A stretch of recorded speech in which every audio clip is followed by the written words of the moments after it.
Buenas noches, mi nombre es Gabriela Carasay y en esta oportunidad vamos a tratar de trabajar lo que tiene que ver con el aporte que hace Abel Zanotto sobre lo que es su apreciación de acuerdo a la vincularidad y la virtualidad. Esta apreciación que hace él está en un contexto de congreso que se hizo virtual justamente en pandemia, pero bueno, la trajo el profesor para que la tomemos y la tengamos en cuenta para el parcial y me pareció súper interesante compartirla con ustedes. Bueno, Abel Zanotto va a hablarnos de lo que significa para él o lo que cree que puede desarrollar como tema de vincularidad igual virtualidad y va a tomar las palabras de Rodulfo sobre adolescencia, que dice que se inaugura en la adolescencia justamente un nuevo acto psíquico que es el nosotros, y esto es súper importante. La propuesta, dice Abel Zanotto, es pensar en este congreso desde los paradigmas de la subjetividad, que como bien sabemos todos, en realidad la subjetividad no es un concepto psicoanalítico, sino que es tomado de la sociología y rescatado por Sylvia Bleichmann, otra grande genia espectacular de la psicología, que dice que no estamos con otros, sino que somos con otros. Y tal vez mediante la tecnología, es lo que se pone en planteo en este congreso, estemos en presencia de otro nosotros impensados hasta ahora en la modernidad. Va a decirnos Abel Zanotto que ese ser con otros es uno de los ejes de la tecnología contemporánea, por ejemplo, que se ve también plasmado en este libro que tiene 4 tomos que se llama Dos amigas de la escritora, Elena Ferral. Entonces, en estos 4 tomos deslumbrantes, nos dice Abel, se despliega la amorosa y tensa relación entre estas 2 amigas, Lila y Lenú, desde la infancia hasta la ancianidad. Y va a decir que esta vincularidad es la que se expresa en una forma relacional y existencial, que también podría ser señalada por Freud en 1921, cuando sostuvo que en la vida anímica del individuo, el otro cuenta con total regularidad como modelo, como objeto, como auxiliar y como enemigo. Nacen y se crían en un humilde vecindario de Nápoles y se ven todos los días. Termina la Segunda Guerra Mundial y se trata de sobrevivir como se puede a esa cultura, imagínense en ese momento, ¿no? Semi-patriarcal y analfabeta. Y en ese asfixiante clima endogámico, explica Abel, donde el otro ampliando sistemáticamente la serie freudiana no siempre es un semejante, como dice Sylvia Bleichmann, sino más bien es un extraño. Pasa que un día después de esa rutinaria cotidianidad en el vecindario, parece ser que se produce un hecho que Badiou dice que tendrá efectos posteriores como un acontecimiento en la comunidad. ¿Y este acontecimiento cuál es? Que uno de los vecinos, que tenía más acaudalado su nivel de dinero y sus ingresos a pesar de todo el problema de la subsistencia en ese momento, instala un televisor en un espacio común de la casa que según las necesidades y la hora del día iba a ser comedor, living, un cuarto de dormir, etc. Y esta novela, nos cuenta Abel Zanotto, tiene su versión fílmica, que es lo que creo que les dije al principio, que se llama Una amiga brillante, si la quieren ver está muy buena, y se rescata esta escena en la que la importante cantidad de vecinos está reunida frente a lo que, parafraseando a Freud, sería Su Majestad el televisor, si hacemos referencia a His Majesty the Baby, en su momento cuando él habla de Su Majestad el bebé, ahora Su Majestad el televisor. Abel es que a partir de ese momento, ese hipnótico aparato va a ser un ordenador de la vida de muchos de ellos, en especial de estas 2 participantes, de estas 2 protagonistas, Lila y Lenú. Y va a introducir cambios en las posiciones subjetivas y vinculares entre ellas 2. La tecnología entonces comienza en ocasiones a mediar más fuertemente entre los vínculos humanos. Lo que significa el ordenador es que, o sea, este significante ordenador nos transporta a la época de los 60 a épocas más actuales como lo que vendría a ser hoy la computadora, la tablet, etc. Como todos sabemos, en España igualmente la palabra computadora se denomina ordenador. Pero volvemos entonces a nosotros. La computadora ordena nuestras vidas, dice Abel, a tal punto que los espacios académicos de las ciencias sociales tienden a hablar de 3 conceptos disruptivos y funcionales para comprender cómo la virtualidad define nuevas expresiones de la vincularidad.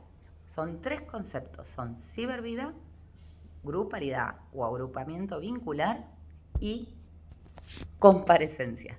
Los conceptos, el primero que mencioné es cibervida y es introducido por Bauman, es otro autor, en La vida de consumo de 2008, cuando se refiere a la vida social como una vida electrónica o cibervida. Y lo que voy a decir es que confirma o afirma que es imposible no reconocer y aceptar, dice Bauman, los vertiginosos cambios de hábitos que muestra la sociedad cada vez más cableada y al mismo tiempo, dice, cableada a la realidad y en una metáfora hermosa, cada vez más inalámbrica la sociedad. Entre nosotros, el psicoanalista, dice Hasaki, que estaba en ese momento en la conferencia, se refería a la placenta mediática como un espacio real y simbólico, estructurado alrededor de la imagen y en el que transcurre buena parte de la vida de la humanidad. El otro concepto del que vamos a hablar es el de tecnoagrupamiento o tecnogrupalidad. Son sustantivos compuestos que indican la presencia ordenadora del informático, es decir, nuestra vida cotidiana, ordenada de alguna manera. También se expresa en una ampliación vertiginosa del concepto de agrupamiento o de grupo. Y vamos a decir que la clasificación conocida por todos dentro de lo que es la psicología social y otras ciencias de grupos, por ejemplo, estaban los grupos primarios y secundarios. Vamos a agregarle a estos grupos primarios los identificadores dentro de la familia, madre y padre, y los secundarios, amigos y demás, y maestros, este nuevo contexto del que habla de una realidad de límites más abarcadores y donde lo presencial, que era, una de las características esenciales anteriores a la pandemia, y la vincularidad clásicas conviven con esta nueva expresión de grupalidad y de vincularidad. O sea, es un estar con otros y un ser con otros en una dinámica existencial mediada por la tecnología. Una hipérbole de aquellas inaugurales mediaciones de la televisión en la mitad de la vida de Lila y Lenú, dice, haciendo esta comparativa que estábamos diciendo de este libro Dos amigas. Y el tercer concepto es el concepto de comparecer.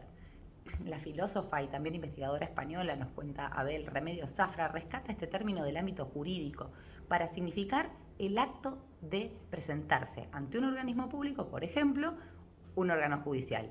Y a partir de estas consideraciones, en 2021, Zafra se preguntaba, ¿dónde reside el malestar actual de la cultura? Y escuchen bien, y respondía que este malestar residía en la ansiedad. Zafra, cuenta Abel, que estamos inmersos en una cultura ansiosa que nos obliga a mostrarnos permanentemente, es decir, a pronunciarnos sin cesar, a producir mensajes en las redes como un comparecer acumulativo y no como una pertenencia.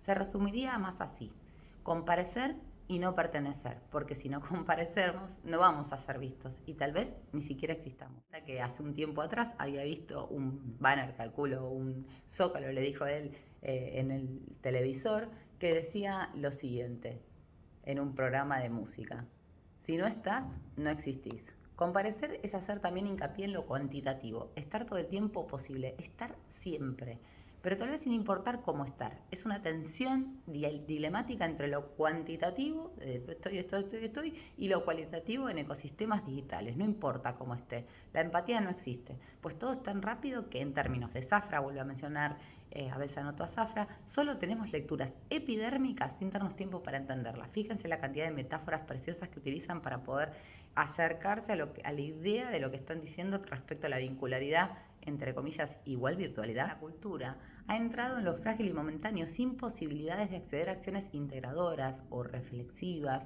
sobre lo personal y lo social. Zafra también, comenta Abel, empatiza cómo en las redes se han difuminado las fronteras entre lo público y lo privado. Esto es una cuestión que ya fue muy elaborada por distintos psicoanalistas, pero también Zafra agrega que esto sucede entre lo laboral y lo social. Recuerdan en pandemia cómo era el tema de que uno estaba habilitado permanentemente a ser mensajeado a cualquier hora del día. A mí me pasa que soy maestra y de repente el cuaderno de comunicados llegaba al jardín, yo respondía una nota en el día y la llevaba al otro día. Ahora apareció un mensaje a las 12 de la noche sobre que algo le pasaba a un niño y yo me veía en la obligación de responderlo in situ, porque parecía como si que no te importaba o que no estabas haciendo lo correcto. Y entonces acá comparte a veces, anoto una viñeta sobre una última cuestión que le estaba pasando sobre este tema y recuerda un caso y explica. Dice, Fernando es un ingeniero contratado por una empresa estatal que tiene una jefa hiperactiva. Él califica como adicta al trabajo a esta mujer y dice que de repente le mandaba, como les explicaba recién en mi caso, un mensaje a las 3 de la mañana o a la hora del almuerzo sin importar lo que estaba pasando en su casa, preguntándole sobre un proyecto que estaban por realizar. Entonces sus compañeros le decían a Fernando que apague el teléfono, pero Fernando respondía porque tenía temor a que el jefe se enojara y entonces no le renovara el contrato. Entonces, las preguntas que nos hacemos, ¿pertenece esa empresa a esa empresa, Francisco? ¿O simplemente comparece? ¿Qué empatía tiene su jefa con la vida privada y social de Fernando? ¿Y cuánta angustia y cuánto estrés soporta Fernando? Dije, sí, Fernando. Bueno, Fernando, Francisco, puso un nombre irreal.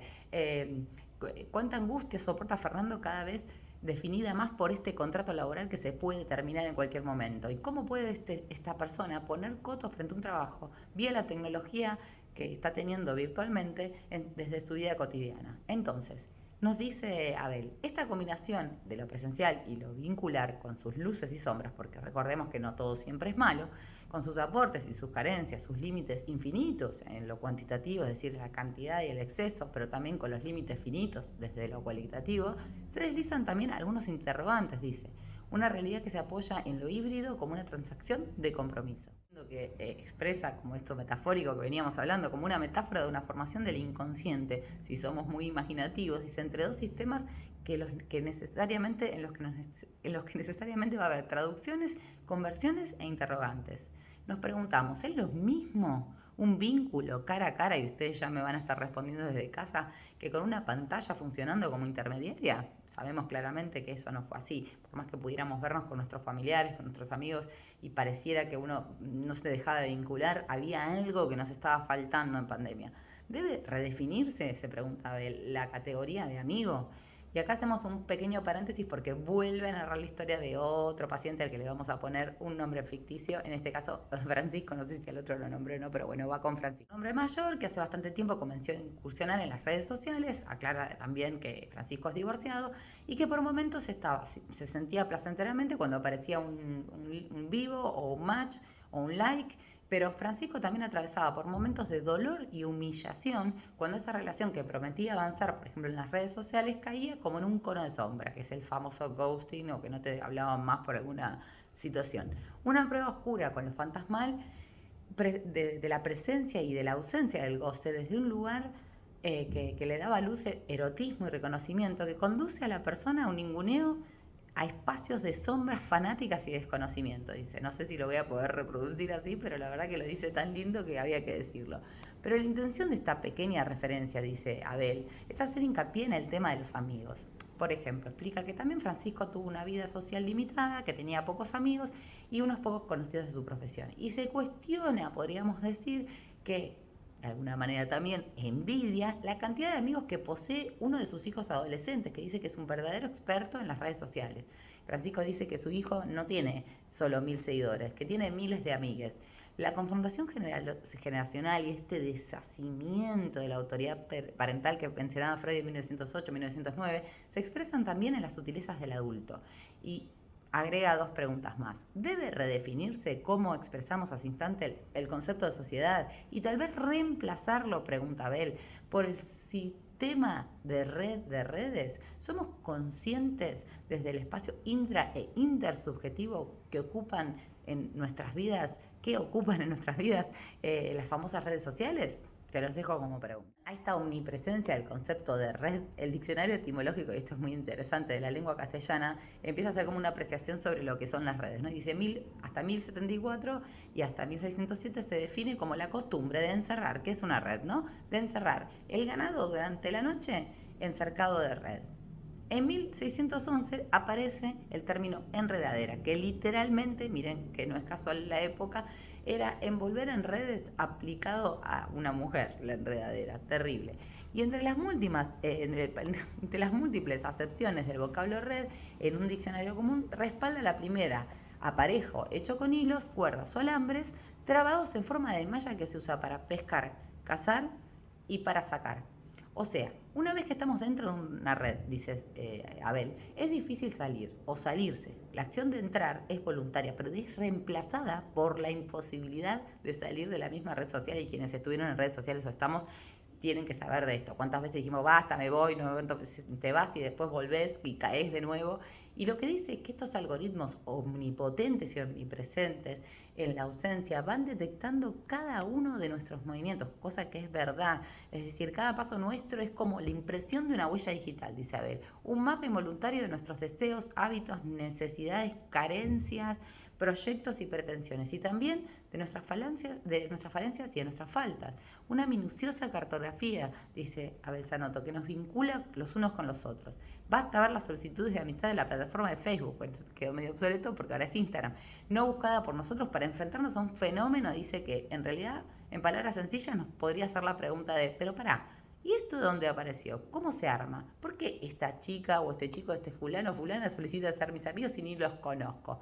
En otras palabras, nos enredan en un estado de estar enredados en esa red.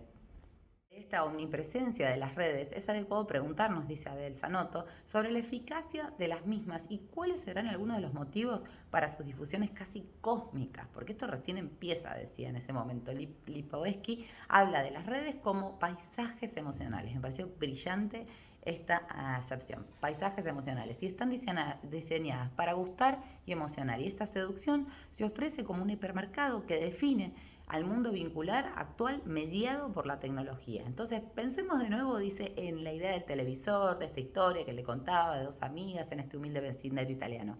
La familia antes y la escuela eran ese espacio para los primeros escenarios, para el complejo proceso de esas identificaciones primarias y secundarias de las que hablábamos y de las que también habla Freud y nos cuenta en sus tomos. A falta de intermediarios culturales que, fueran exogámicos, y antes de la llegada de la tele a esta casa de este señor, donde evidentemente se presentó algo rarísimo para la época, los secretos de la vida hasta el momento eran investigados por los padres frente a ese mutismo parental, muchas veces definido por la ignorancia, y los amigos se consultaban acerca de cómo era el uso del preservativo, las posiciones coitales, la legalidad y la moralidad del beso, la vestimenta, la forma de bailar, y se preguntaban cómo se viviría en el centro de la ciudad. Esta programación televisiva lo que hizo fue ampliar, la intermediación cultural de esos medios de comunicación tradicionales, y la potencia de la imagen y la contundencia de los mensajes habilitaron espacios exogámicos de conocimiento, tal vez al principio temidos porque eran algo extraño, algo nuevo, pero fueron familiares con el correr del tiempo. Lentamente, al decir de Rudinesco, y acá menciona Rudinesco también una genialidad, las agencias subjetivantes tradicionales de antes, como eran principalmente la familia, la escuela, las fuerzas armadas, eran un reservorio de modelos identificarios extrahogareños, mediáticos y virtuales que opacaban y perforaban las estrellas fuertes paredes del hogar y los límites reales o los límites simbólicos de las escuelas o de los bares. Y vuelve a hablar de nosotros, ¿no? Dice, y ahora de repente aparece y se solidifica la presencia del influencer como uno de los máximos intermediarios culturales en estos momentos. Pero aquella revolución comunicacional existencial facilitada por los medios tradicionales de comunicación se va a enfrentar a un verdadero tsunami tecnológico de mano de las ciencias de la comunicación y la informática. Desde finales del siglo XX el mundo ya no será el mismo, dice Abel. Cuenta el caso, y esto es fascinante, de una profesora de historia que había comenzado a dar clase y entonces en un primer año intenta hacer una cronología temporal poniendo en una línea de tiempo AC. En paradigmas de la modernidad esto significaba antes de Cristo. Y relata que uno de sus alumnos, uno de los más inteligentes y más pispiretos, le dice, profe, eso ahora no se ve más como antes de Cristo, se ve como antes de la computadora. El hecho de la posmodernidad y la hipermodernidad, al decir de Lipovetsky, del vértigo incesante, ¿qué características, pregunta Lipovetsky, tendrán algunas vincularidades hoy? ¿Qué habrá pasado con la estabilidad y la permanencia? ¿Qué espacios tienen la durabilidad y la presencia? ¿Qué línea temporal, vincular se puede trazar entre el pasado que engendra el presente y el presente que engendra el futuro si este presente es un presente permanente? ¿Qué estabilidad psíquica podemos pensar desde la conciencia? No presente en la estabilidad psíquica que sabemos que desde la conciencia está regulada por los tiempos de espera y acción. ¿Cómo repercute en nosotros? ¿Cómo se habrán adaptado, vuelve al tema de las dos amigas Lila y Lelú, a esta sociedad actual de aceleración del estilo que está mencionando Lipovetsky? Como siempre, la ciencia avanza más por preguntas que por respuestas. Dice, aunque se pueden sostener afirmaciones precisas, por ejemplo, en 2008 un sociólogo argentino, Urresti, señalaba que el mundo de hoy poco tiene que ver con el mundo de los padres de esos adolescentes que en 10 años se había operado una torsión cultural de alcances insospechados. Y estamos en sus textuales palabras ante un nuevo planeta, como decía, en el que, por ejemplo, convocan a Hansel y Gretel pensándolos como internautas que van dejando su huella, pero no por inocentes miguitas de pan, sino como dijimos, como contrastados sobre consumos pesquisados y archivados con la escrupulosidad de verdaderos entomólogos, pues el consumidor es el sujeto más rastreado y más cortejado del planeta. Una frase que decía mi hermano, en relación a que las chicas entraban gratis y los varones tenían que pagar. Y me dijo, cuando algo es gratis, la mercadería sos vos. Entonces, difícil concluir, después de todo esto que dijimos, en estas reflexiones. Intentaremos algunas conclusiones provisorias, dice Abel.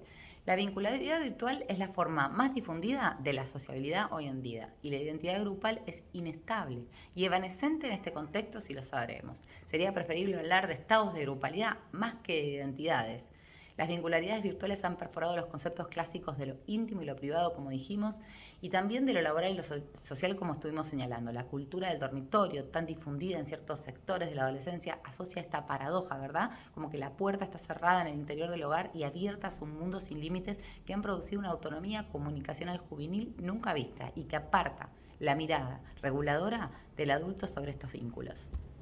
El like, que es este que hablábamos, que estaba sustituyendo su majestad del bebé, con imaginación epistémica a una suerte de asunción gozosa del espejo, en tanto reúne una gestalt novedosa, los cuerpos fragmentados y expuestos en una virtualidad que habitan en un único cuerpo real, nos deja la premisa de pensar cuán importante es para los adolescentes que los gusten de alguna manera, o para los mismos adultos que estamos en redes. En una sociedad globalizada sin fronteras y con la exacerbación del hiperindividualismo que hay en este contexto de políticas neoliberales, dice Abel, las redes sociales y las vincularidades implícitas en ellas no podrían tener el no siempre visibilizado valor de expresar cierta forma de unión. Hay una forma de unión, pero bueno, digámoslo, ¿por qué no? No es lo mismo un cara a cara que hacerlo mediados por la pantalla. Entonces, esta reunión de cierto lazo social, efímero y mercantilista, en muchos casos que se esboce, expresa una dimensión pública que desplazó los espacios públicos de antes, nos hace pensar acerca de cómo viven hoy las adolescencias de estos chicos. Los shoppings, para ciertos sectores infantiles y adolescentes son el lugar más común. Son los actuales espacios de unión y de reunión. Es una región secular que desplazó parques, plazas y juegos presenciales por videojuegos.